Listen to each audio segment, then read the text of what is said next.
So the further I go down this journey, go down this path that we call life, it becomes increasingly apparent to me how little choice that we really have. I think all those years ago, starting off on this journey, if somebody had told me that I would be sitting here now recording YouTube videos and speaking to people about realization, I probably wouldn't have believed them. As a matter of fact, I most definitely wouldn't have believed them. But here we are. And one of the things that's been coming up recently with the way the work is growing is how little choice I actually have. That for many, many years, I believed that I was in control of my life and I was fashioning, a destiny. I was moving towards success. When that all fell apart, then it was like I'm a seeker now and I'm looking to wake up. In all of this, there was this idea that I had some sort of choice here, that there was something I could do to wake up, or there was something I could do to become successful, or to fashion myself an amazing future. And recently, the more I think about this topic, the more I realize is how wrong we are, that we feel that we have some choice here and we really don't. I've recently been writing, and for a week or so, there was a flurry of activity and everything seemed to flow. And then there was nothing. There was no new writing forthcoming. A week or so then after that, some more writing came out. And I kind of started realizing that it really had nothing to do with me. And that in the past, I've worried about what to say or what to write, and put out content and do meetings. But if I was truthful and if I'm honest with myself, I realize now that I really don't have a choice in that. The life is doing whatever life wants to do. So at this moment in time, there's a flurry of activity. It appears that this character, this Zahir Khan, is getting busier. People are appearing. He's talking to people. There seems to be this movement towards discussing realization. And what comes up in all of this is that there really is no choice, that I have no choice, that this is not me or coming from me, or there is no sense of personal ownership of this. And I found myself wanting to back off more. And I've noticed that as I'm backing off from things, I seem to be just getting increasingly busier. It's almost like there's this beautiful paradox at play.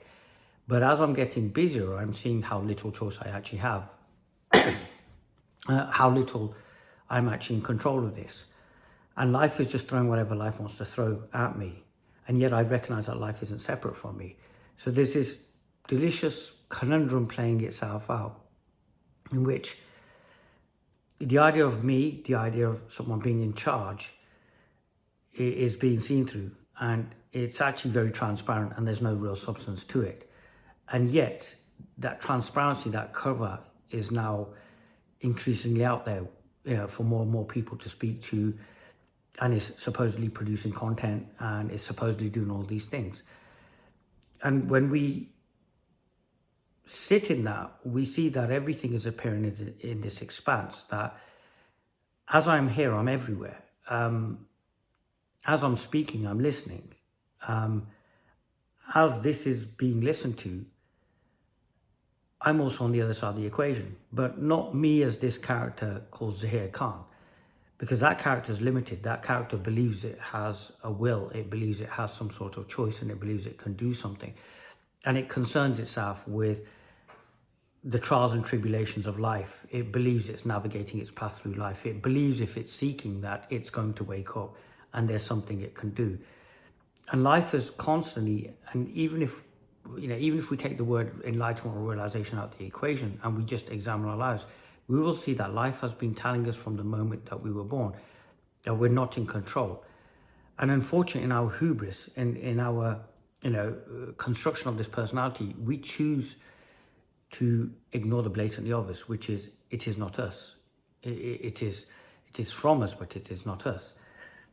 And that it works through us and it's not separate from us, but we believe that we are separate and that we want to have our cake, we want to eat it too as well. And that creates this contradiction, and it creates this resistance, and it creates this whole idea of somebody trying to wake up and somebody trying to get somewhere. And as I've found, it's been 18 years since the idea of Zahir just disappeared. The idea of someone looking for something disappeared. And I found that over that time, there's more and more trusting. And that trust will continue to trust. It will keep trusting until it keeps trusting and it keeps trusting. And I find I'm not in control. And yet, to some, that can appear to be quite scary. And yet I find the freedom in that I'm always being taken care of by my beloved, and yet I'm not separate from my beloved. And that contradiction in which either or are playing out simultaneously makes perfect sense, and yet to no one. And it's created this situation now where there is this speaking happening, there is this discussion of what is this. And I think, I remember watching J. Krishnamurti's final address, and he asks the audience, can you tell me what it is? And I think that is the eternal question, like, what is it? Who am I? What is this? And if we can sit with that, we can see the transparency of our story. We can see that our seeking, our choices, our belief that we are something is seen through. And when we let go of the apparent, we then find out we're resting in the real, and we always have been in the real and always will be. And in that sense, this idea of always will be or always are or always were collapses as well, because it insinuates some sort of time. And yet all of these apparent contradictions appear in this field of consciousness, in this space, in this immediacy, in this singularity, whatever you want to call it. And I think what happens then is there's just a trusting. As I said,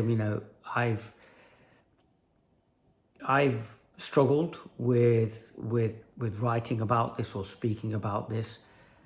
And recently there's been this whole idea of, well, you have no choice. I just knew I had to record this video. I had no choice. So here I am recording this video. I've no idea what I was going to say or what not, but there was just this trusting, and it just felt right to record it now. And I think we all have moments like this, and if we can learn to trust those moments, we will find that our trusting in this deepens. And then we find that this reality that we're experiencing isn't separate from us, because it is us. But then that silent secret is that we know, and yet we can be completely lost in not knowing as well. We could know and not know. And that's absolutely crazy, but why would we have it any other way?